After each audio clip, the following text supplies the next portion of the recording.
पिताजी, मुझसे भूल हो गई। मैं इन महान ऋषियों को पहचान नहीं पाया। आप इन्हें कहिए ना कि ये मुझे क्षमा कर दे और अपना श्राप वापस ले ले।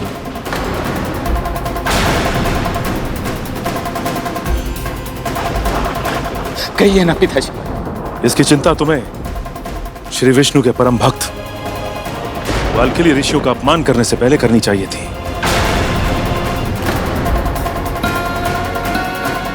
जो बीज तुमने बोया है, फल उसके अनुरूप ही होगा। तुम्हारे दुर्वचनों का परिणाम तुम्हें भुगतना पड़ेगा। युद्ध में पराजय के कारण मेरी मानसिक स्थिति ठीक नहीं है और ऐसी परिस्थिति में मैं भला और बुरा समझ नहीं पाया। किंतु अब मुझे अपनी त्रुटि का आभास हो गया है। विनती करता हूं आपसे कि मुझे क्षमा कर दीजिए पिताजी। विनती करता हूं आपसे। स्वामी, पश्चाताप के आंसू तो श्री विष्णु को भी स्वीकार होते हैं। इससे भूल अवश्य हुई है, पर अब इसे अपने अपराध का बोध हो गया है। मेरी विनती स्वीकार करें स्वामी। आप पिता हैं इसके, आपको अपने पुत्र की रक्षा करनी ही होगी।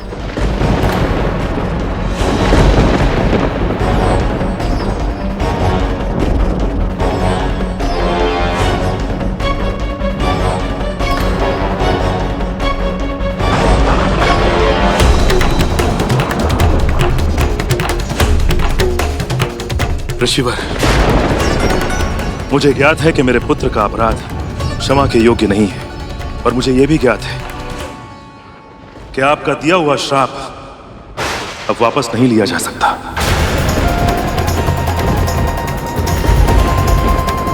किंतु यदि संभव है तो इस पिता की प्रार्थना को स्वीकार कीजिए और मुझे वरदान दीजिए कि मेरा होने वाला अगला पुत्र बिल्कुल वैसा हो जैसा कि आपने वर्णन किया था।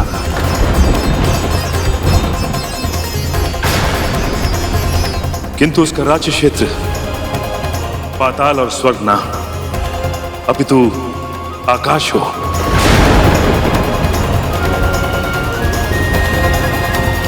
ताकि इंद्र से उसका वैर ना हो और इंद्र भी सुरक्षित रहे।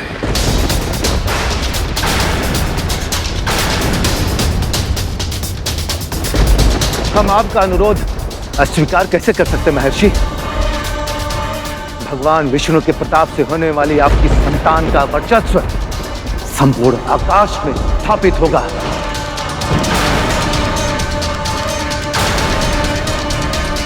महाबुद्धिमान, महाबलवान, आकाश का इंद्र कहलाएगा वो, आकाश का इंद्र कहलाएगा वो।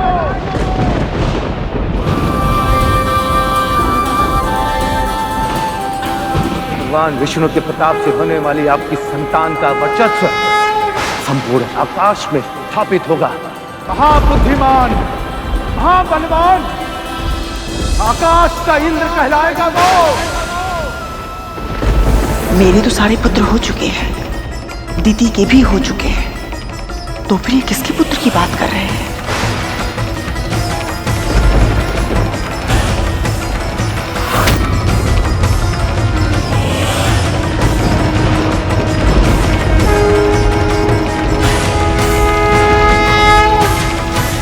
आप धन्य हैं ऋषिवर, धन्य हैं आप।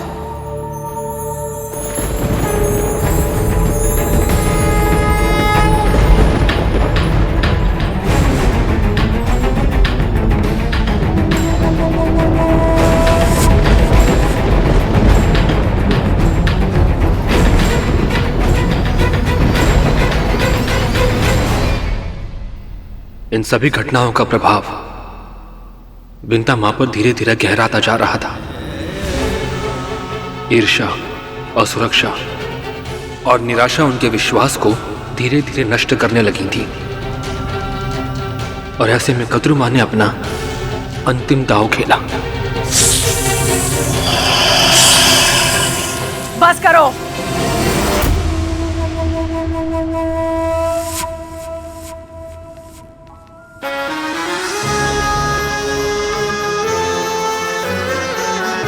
आपस में ही लड़ोगे तो उस शत्रु का सामना कौन करेगा जो शीघ्र ही जन्म लेने वाला है?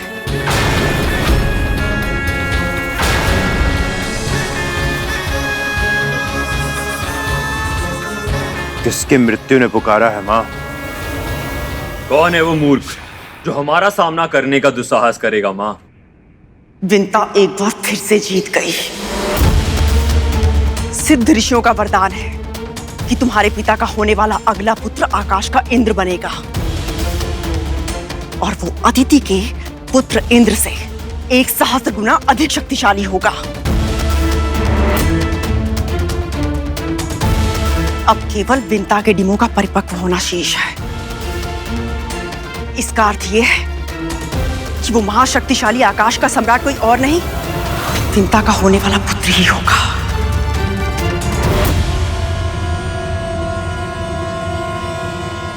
यदि एक बार उसका जन्म हो गया तो तुम जैसे 1,000 नागों का सामूहिक बल भी उसके बल के आगे फीका पड़ जाएगा।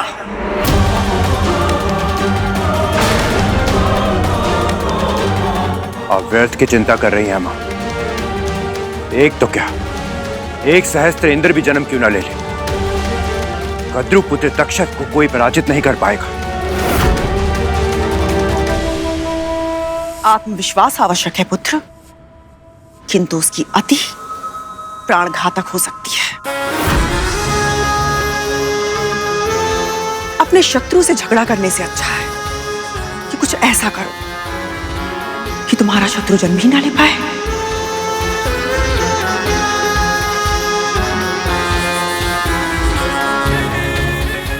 किंतु माँ, उससे हमारा भाई भाई का संबंध होगा। भाई भाई का संबंध देवों और दानवों के बीच भी है, किंतु दोनों एक दूसरे के प्राण लेने का एक भी अवसर नहीं छोड़ते। तुम्हारे संबंधों में कटुता नहीं आएगी, इस बात का क्या प्रमाण है तुम्हारे पास? वो तो हम पर निर्भर करता है मां। इतने बड़े नहीं हो कि अपनी मां से कुतर्क करने लगो। सदैव सदैव मेरे आदेश की अवहेलना करते हो। यदि तुम दोनों को लगता है कि तुम इतने बुद्धिमान हो तो निश्चित ही तुम्हें मेरे मार्गदर्शन की आवश्यकता तो नहीं है। किंतु माँ, जा सकते हो यहां से।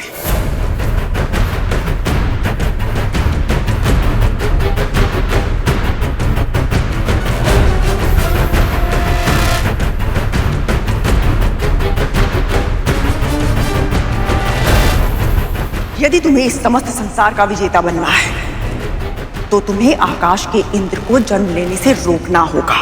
आपकी आज्ञा का पालन मैं करूंगा मां।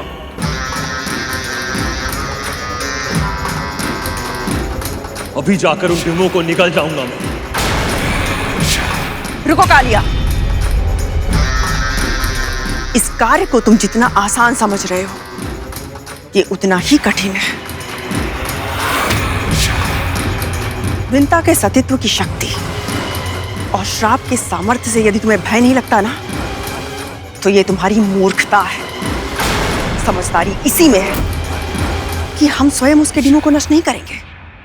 हमें कुछ ऐसा करना होगा जिससे वो स्वयं अपने डिमों को नष्ट कर दे।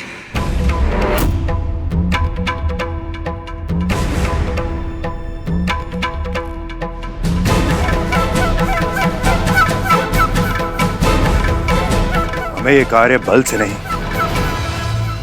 कुटिलता से करना होगा मां।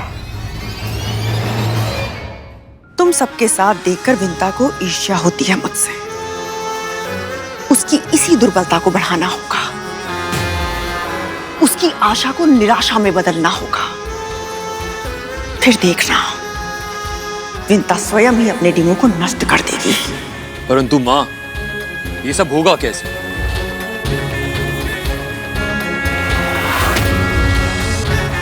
जैसा मैं कहूं वैसा करते जाओ।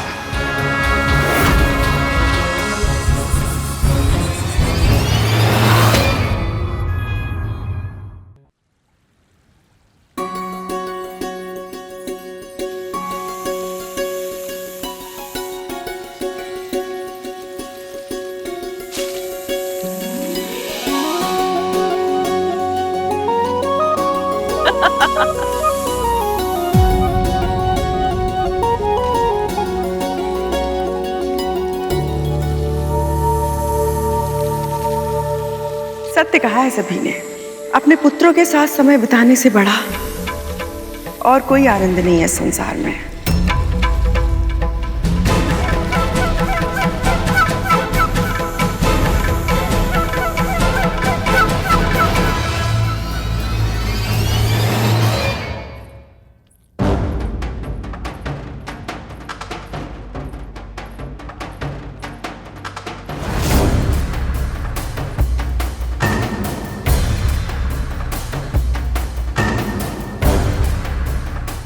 देखो ना, मैं ये फल रखकर भूल गई और फल सड़ गए।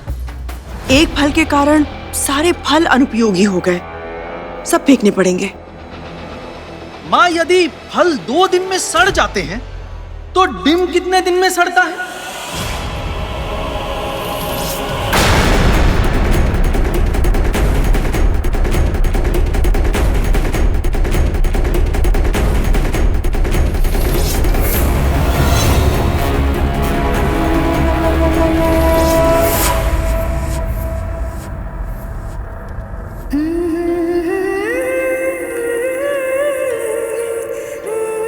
अपनी माँ के धैर्य की और कितनी परीक्षा लोगे तुम? क्या मेरी ममता तुम तक पहुंच नहीं रही? क्यों मेरी पुकार को अनसुना कर रहे हो? जन्म कब लोगे तुम? मैंने तुम्हारा स्वर सुना है तो अपने अस्तित्व का आभास किसी और को क्यों नहीं कराते?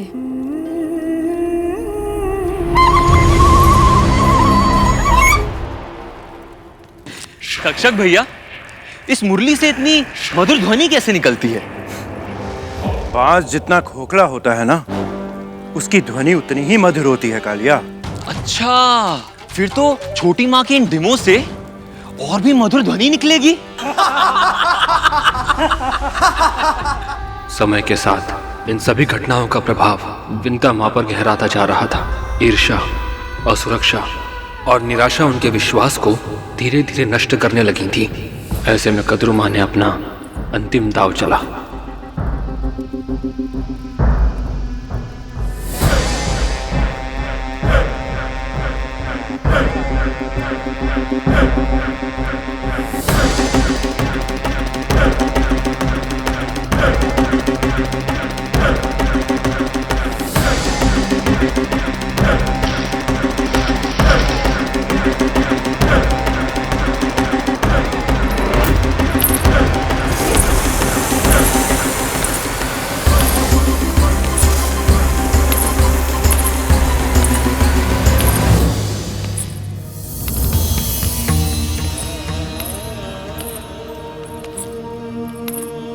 क्या अब भी तुम्हें अपनी माँ पर दया नहीं आती? ये इतनी दुर्गंध कहाँ से आ रही है?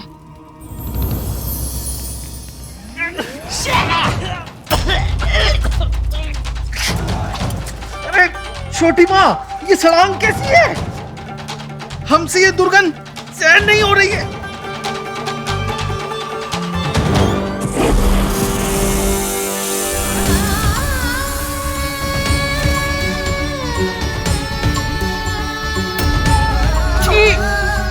कितनी बुरी गंध है यहाँ।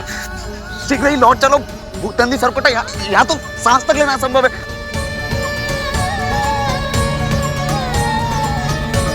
कहाँ से आ रही है ये कुवास?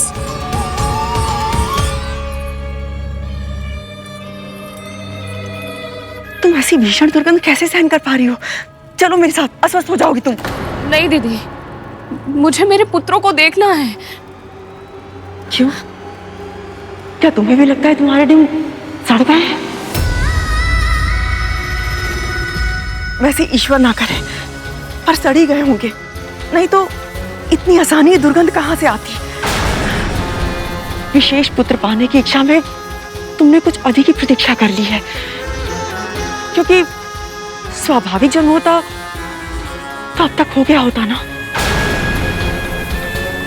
तुम मेरे साथ चलो, प्रातः आकर देख लेना। यदि अभी देखना है तो डिम फोड़ना होगा ना।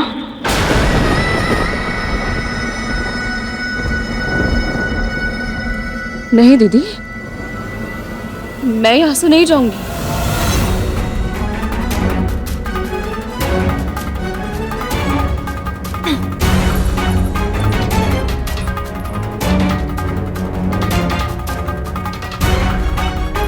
जितना समय तुम्हारी संतानें टीमों में से बाहर आने में लगा रही हैं, तो शंका तो स्वाभाविक है।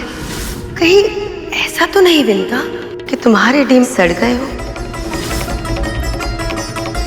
माँ, यदि फल 2 दिन में सड़ जाता है तो डिम कितने दिनों में सड़ता होगा? इसे जो धारण करेगा उसे ऐसी प्रतापी संतान प्राप्त होगी जिसके नाम और यश की कीर्ति समस्त ब्रह्मांड में फैलेगी। महर्षि दुर्वासा की दिव्य माला वक्ष पर है, किंतु तुम्हारे कानों में अभी तक संतान की किलकारी नहीं सुनाई थी। कोई ना कोई तो समस्या अवश्य है। विशेष पुत्र पाने की इच्छा में तुमने कुछ अधिक ही प्रतीक्षा कर ली है, क्योंकि स्वाभाविक जन्म होता तो अब तक हो गया होता ना। तुम्हारे डी में सड़ गए। विशेष पुत्र पाने की इच्छा में स्वाभाविक जन्म होता तो अब तक हो गया होता ना। ठहरिए छोटी माँ।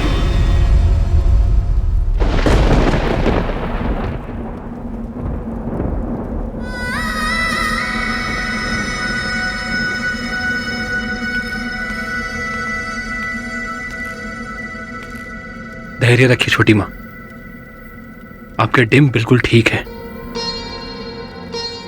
आनंद, तुम्हें दुर्गंध नहीं आ रही? आ रही है छोटी माँ, किंतु वो आपके डिम की नहीं है।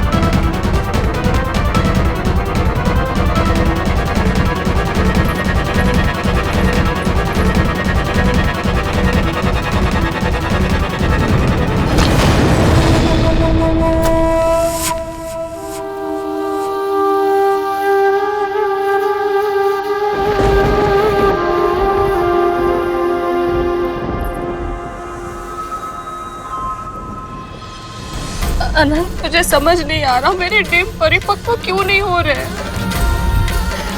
तुम सबके जन्म को 500 वर्ष बीत चुके हैं, कोई डिम इतने समय तक संतान का पोषण करता रहे, ये कैसे संभव है? यदि अधिक उत्तम परिणाम की इच्छा हो तो उसके लिए अधिक परीक्षा और अधिक प्रतीक्षा करनी पड़ती है। यही विधि का विधान है छोटी माँ। अदिति माँ भी तो कब से तपस्या कर रही हैं। वही हमारे लिए सबसे बड़ी प्रेरणा है। ओम नमो नारायणाय नमः।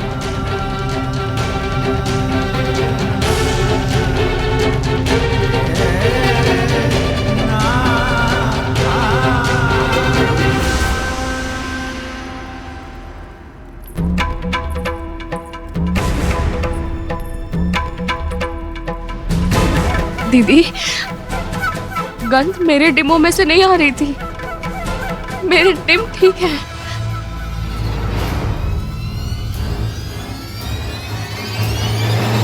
तुम्हारी ममता ने यह आभास तुम्हें पहले क्यों नहीं करवाया विंता? सत्य तो यह है कि तुम्हारा हृदय भी जानता है कि कोई ना कोई समस्या अवश्य है। मैंने अपने पुत्र का स्वर सुना है। झूठे आश्वासन से तुम स्वयं को बहलाना चाहती हो विंता। मैं तुम्हारी बहन हूं, कैसे तुम्हें झूठी आशा की जाल में फंसने दे सकती हूं मैं?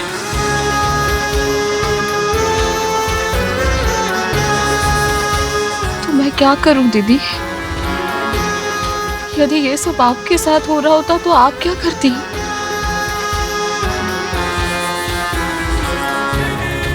500 वर्षों तक तो बिल्कुल भी प्रतीक्षा नहीं करती। कम से कम एक डिम तो अवश्य फोड़ के देख लेती।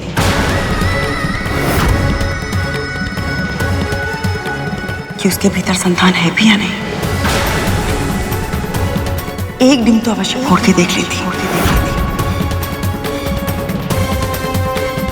कि उसके भीतर संतान है भी या नहीं।